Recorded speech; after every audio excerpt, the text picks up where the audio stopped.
جب فضائی حملے کے سائرن ابھی بج رہے تھے تو ایک میسائل اسرائیل کے مصروف ترین بین گورین ایئرپورٹ کے مرکزی ٹرمینل کے قریب گرا۔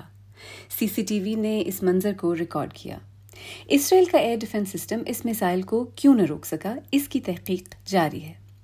میسائل حملے کے بعد ایئر لائنز نے پروازیں منسوخ کر دیں اور لوگ ٹرمینل کے اندر پھنس گئے۔ برٹش ایئر ویز اور ویز ایئر نے بھی اپنی پروازیں منسوخ کر دیں۔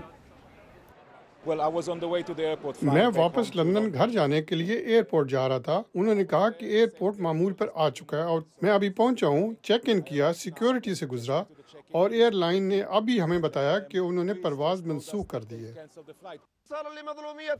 یہ میسائل یمن کے باغی گروہ حوثیوں نے فائر کیا، جنہیں ایران کی حمایت حاصل ہے۔